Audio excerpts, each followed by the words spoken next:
10th NCERT प्रश्नावली 1.4 आज हम पढ़ रहे हैं।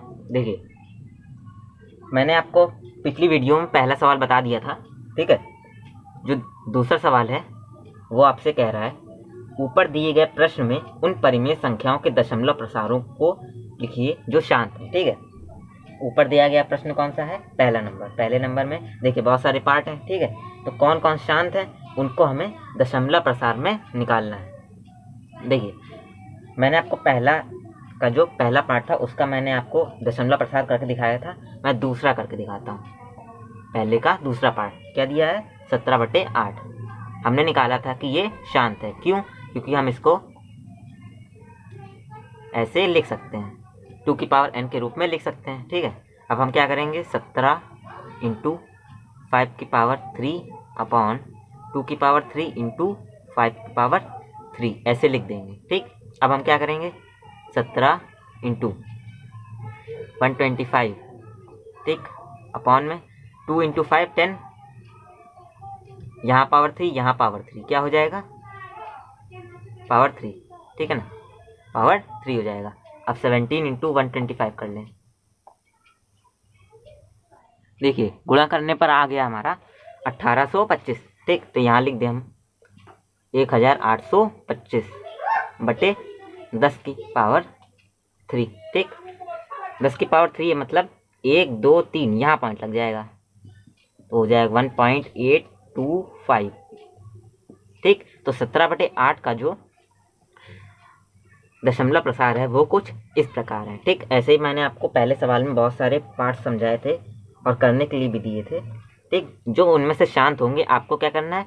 बस ऐसे ही करते जाना है, ठीक। आपने यहाँ तक तो कर लिया होगा। फिर आपको क्या करना है? अगर 5 नहीं है वहाँ पे तो 5 से गुणा कराना है। अगर 2 नहीं है तो आप 2 से गुणा करा सकते हैं, ठीक है। फिर आपको 10 बनाना है, फिर ऊपर इंटू करा लीजिएगा।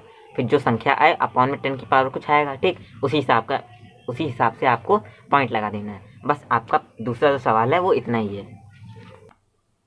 अब देखिए तीसरा सवाल देख लेते हैं। दिया है, कुछ वास्तविक संख्याओं के दशमलव प्रसार नीचे दिए गए हैं। प्रत्येक स्थिति के लिए निर्धारित कीजिए कि यह संख्या परिमेय संख्या है या नहीं। यदि यह परिमेय संख्या है और P/Q के रूप में लिखी जा सकती है तो Q के अभाज्य गुणनखंडों के बारे में आप क्या कह सकते हैं, ठीक है। इसमें 3 पॉइंट दिए हैं तो हम लिख लेते हैं। पहला दिया है 43.124356789, ठीक है। और दूसरा क्या दिया है? 0.201200120000120000, ठीक है। और जो तीसरा है वो क्या दिया है?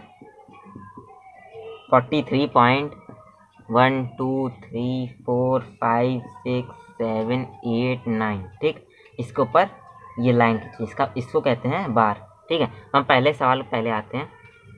देखिए 43.123456789, ठीक। यहाँ खत्म हो गया, यहाँ जो संख्या थी वो खत्म हो गई, मतलब शेषफल 0 आ गया। अगर शेषफल 0 आ गया है तो हम क्या कह सकते हैं कि ये एक परिमेय संख्या है, ठीक है।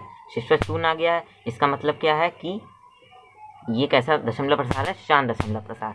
शांत दशमलव प्रसार की कंडीशन क्या होती थी कि वो 2 की पावर n और 5 की पावर n में जो q है उसे हम अभाज्य गुणनखंडित कर सकते थे, ठीक है। तो इसे हम क्या कह सकते हैं कि हम इसे 2 से या 5 से गुणनखंडित कर सकते हैं, ठीक है। अब दूसरा सवाल आपका क्या दिया है?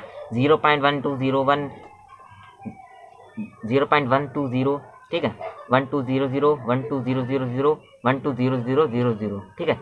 देखिए यहाँ जो है डॉट डॉट डॉट लगा है, मतलब संख्याएं जो हैं वो रुक नहीं रही हैं, वो बढ़ती जा रही हैं, ठीक। अब हमें यहाँ ये भी देखना है कि जो संख्याएं हैं वो वही रिपीट हो रही हैं कि अलग अलग रिपीट। देखिए जैसे यहाँ पे 120 है, ठीक। फिर 12 तो आया लेकिन 00 आया, मतलब 0 नहीं आया, सिर्फ 0 नहीं आया, 2 बार 0 आया।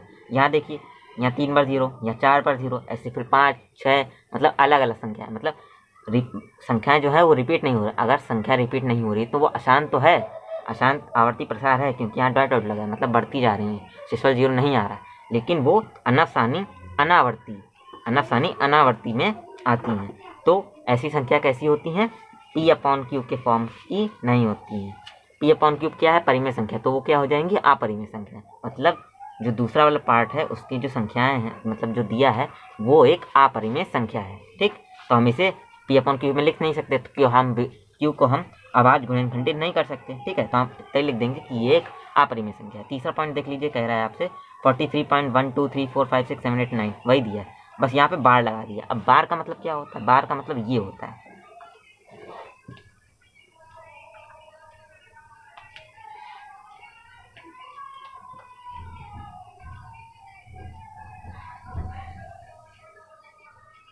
ठीक है। 1 2 3 4 5 6 7 8 9, 9 के बाद फिर से वही संख्या रिपीट हो जाएगी। जैसे लिखा है 5.6 का बार, मतलब 5.6666666।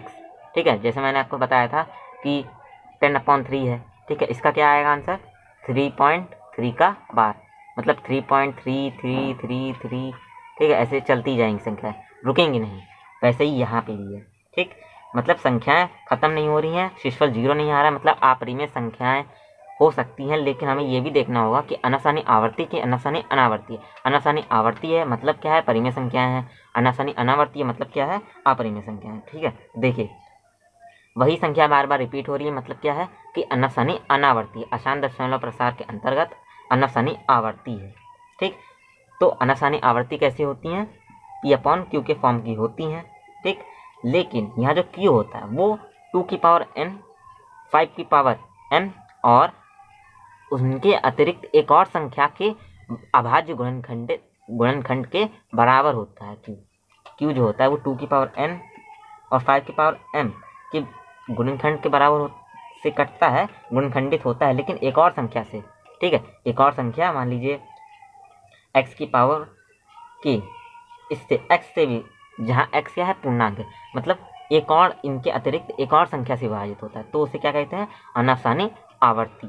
ठीक है, जैसे कल आपका एक सवाल था कि प्रश्नावली 1.4 का पहला सवाल क्या था आपका, कि उसमें जो 7वां पार्ट था वो लिखा था 129 अपॉन ऐसा कुछ 2 की पावर 5 की पावर 7 की पावर। तो वहाँ देखिए 2 5 भी है लेकिन 7 भी है, तो 7 क्या होगा, अशांत आवर्ती में तो आएगा, लेकिन वो कैसा होगा, वो होगा अनफसानी आवर्ती, मतलब उसमें 2 5 और 7 भी है, मतलब 7 क्या 2 और 5 के अलग है, अतिरिक्त है, 7 हो 6 हो। ठीक है, मतलब उनके अतिरिक्त हो, तो उसे क्या कहेंगे, अनफसानी आवर्ती। मैंने आपका ये चैप्टर वास्तविक संख्या खत्म कर दिया है। ठीक, अगले टर्न से हम पढ़ेंगे बहुपद। ठीक है,